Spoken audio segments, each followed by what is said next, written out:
Hello student, हमने आपको कल यहाँ तक का पढ़ा दिया था। आज हम इससे आगे देखेंगे। देखिए, अधिकृत रिकॉर्ड से क्या पता नहीं चलता, यानी कि आखिर वो कौन सी बातें हैं जो सरकार द्वारा बनाए गए रिकॉर्ड से पता नहीं चलती। तो देखिए,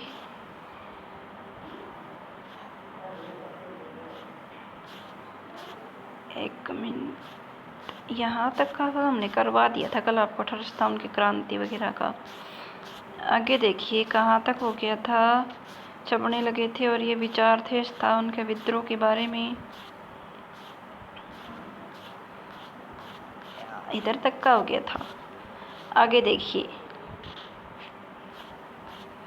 कल्पना कीजिए कि आप इतिहासकार हैं और आप यह पता लगाना चाहते हैं कि आज़ादी मिलने के बाद एक दुर्गम आदिवासी इलाके में की खेती में क्या बदलाव आए थे, यानी कि अंग्रेज़ों के टाइम में कैसी स्थिति थी और बाद में कैसी स्थिति आ गई थी।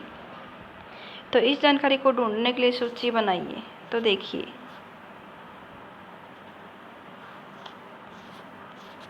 आपका लेसन कंप्लीट हो गया भाई। इसके हिसाब से तो कल्पना कीजिए। उसके बाद देख लेते हैं।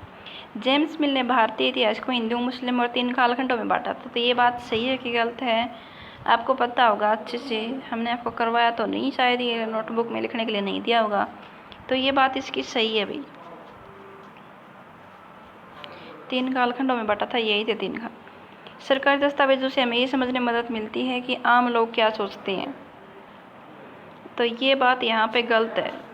सरकार से हमें आम जनता के बारे में कुछ पता नहीं चलता, सिर्फ सरकार के विचारों का पता चलता है।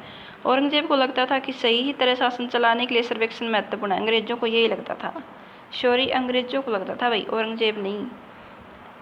औरंगजेब तो एक गवर्नर जनरल था इनका, नहीं राजा था वो तो, अंतिम मुगल बादशाह, शक्तिशाली मुगल बादशाह।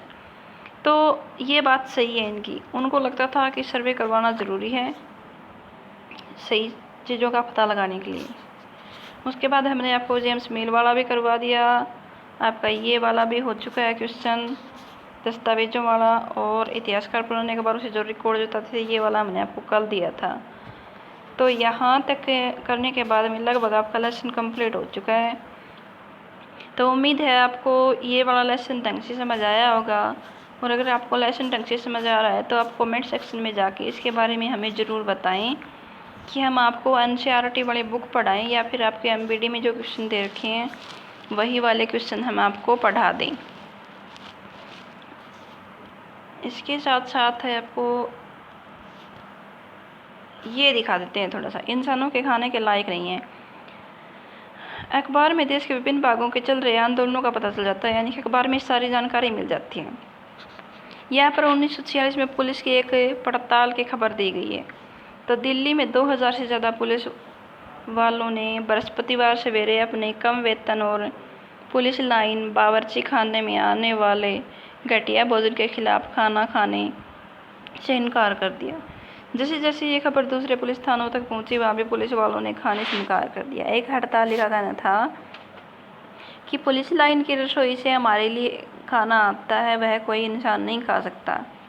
हमें जो चपाती और दाल खानी पड़ती है उसे जानवर भी नहीं खा सकते। तो ये तो उनके अखबार में इस प्रकार से उस टाइम की जानकारी आपको यहाँ पे मिल जाती है। देखो, ये 22 मार्च 1946 के टाइम में हिंदुस्तान टाइम्स में छपा था ऐसा। तो यानी कि उस टाइम की जानकारी को हम यहाँ पर पढ़ के उस समय जो भी चीज़ें हो रही थी उनका हम पता लगा सकते हैं। तो डियर स्टूडेंट, आज के लिए इतना काफ़ी है। कल हम आपको सेकंड लेसन शुरू करवाएंगे और साथ में आपको सेकंड लेसन ही पढ़ाएंगे।